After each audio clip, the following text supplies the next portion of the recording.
Okay, hi guys. So this is the part 2 for our video on technology and how we can use it to help ourselves and just different ways that we use it on. Alright, I believe I finished on about audiobooks. There is a thing called a daisy player. Excuse me, and it's an acronym. So basically what it does is that it plays audible books, like if you have them in CDs or something in that matter. When you place it in and you can press play, it uses Braille for play, pause, and so forth. And it plays out the audiobook for you to hear it on. I know that a lot of times, I get that some people still use CDs, but we live in a world where mainly people have Kindle or where you can be able to just go online or go on an app and be able to hear it being read out. I know for one, Kindle is one of them, but also others are there too. Personally, I don't mind if somebody else is doing audiobooks, I'll listen to it, but I haven't done it for myself. I have a few of my books that are more hardcover. But if you like reading and you still want to enjoy it, audiobooks are a way to go.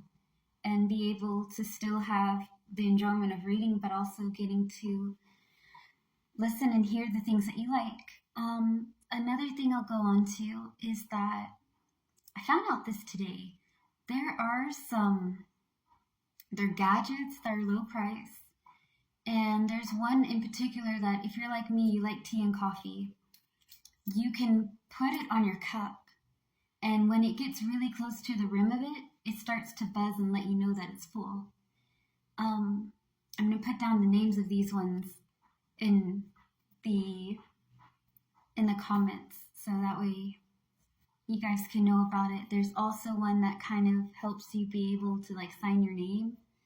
It looks like a card, like a credit card, but it's not, and it has a section cut off. So you hold it to where you want it to be, and then you write in the square, and that way you can be able to write your name a little bit better. I think that helps. I know for myself, I write better in cursive, but if I have to do print or something, sometimes I write a little crooked, but for the most part, I know for those who probably need it, that would be a great deal of help. There are also devices that look like they're circle, and if you do cooking, right, or if you know about chefs that have whipped cream, or how you would be able to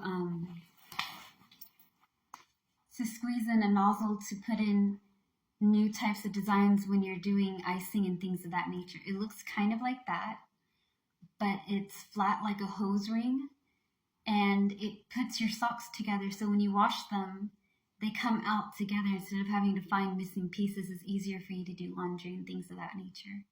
There are also,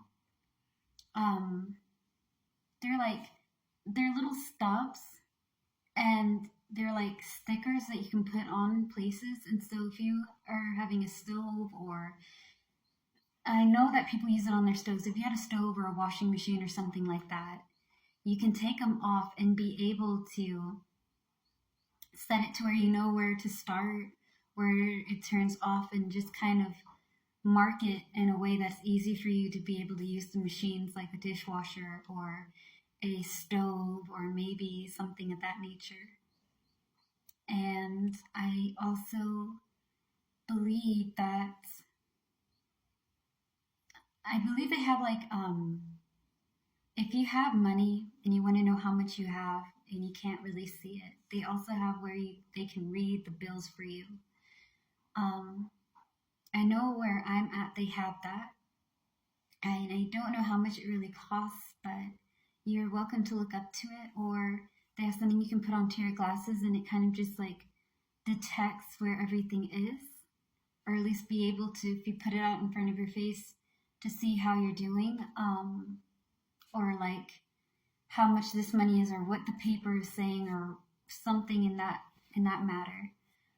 As well as there are some apps, I believe I brought up Be My Eyes. So what Be My Eyes is an app that you can use on your phone or your tablet. And it basically is for people who are visually impaired or blind to have a volunteer that can see and be able to like guide you on what to do. So if I had Be My Eyes and I am on a bus stop, right?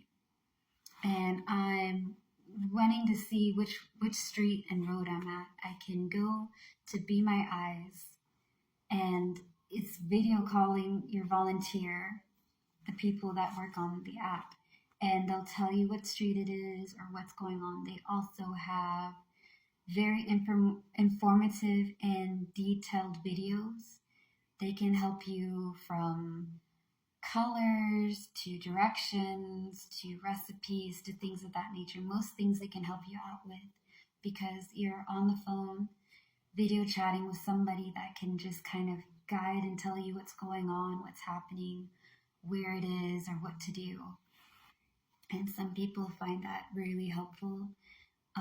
Some people may use it for walks if they decide to. Like, okay, if you're walking and you want to know, there are, like, okay, when you're walking, right, and you have the street lights and you have the little walking signs over there too. I don't know the name, so forgive me for that. And you're pressing the button, right, to cross straight forward or from beside you, wherever it may be. Some of them will tell you to wait or to cross. Some of them do not.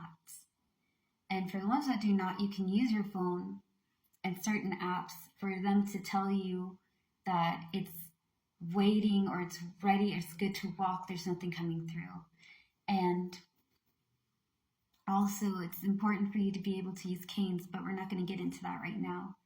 I'm going to get into like more of how that if you do have it, you can be able to at least be able to navigate a little better and also know when to cross and when not to cross, because it's great to get some fresh air, but you have to be really careful and really smart about how you do it, especially if your eyes are not that great. Like if I went for a walk, it's not wise for me to probably walk on my own. It's probably good for me to have somebody that can be able to see where I can't see, because I can see straight ahead, but if it's beside me or if a car's coming from one area, sometimes I like to zigzag when I walk. I'm going to get myself hit or in trouble if I don't have somebody with me. Just to be there, having that app will also help you so that way you don't have to rely on someone. If you just want to go and do your own thing, at least you'll be able to have somebody or something to monitor what's going around you a lot better and keep you safe. So Be My Eyes is one of those apps that does it, as well as other things like videos about all sorts of things, volunteers that can be able to stay with you on the phone and talk to you about what you need to know and how to do it. I will also say that for technology, if you're in like the States, right? In the States, they have the Lighthouse, and that is a nonprofit organization that also has like an online website where you can learn how to deal with certain things, how to be a little bit more mobile and a little bit more independent. They have group therapy, and they also have like therapy just for one person. They offer you Braille to learn. They offer you equipment like walking sticks. They also offer medical and just a lot of help and information about any situation you may be dealing with despite your disability to do with your eyes and everything like that. Another one, I cannot remember on top of my head, but I know there's like 2 or 3 of them. Depending on where you're from, you are always welcome to look up nonprofit organizations or just like places where they'll show you, because some countries, they do have really good routes on how to deal with or how to give you things online and to show you how to get your equipments and things that you may need and so forth and so on. And some countries do not. So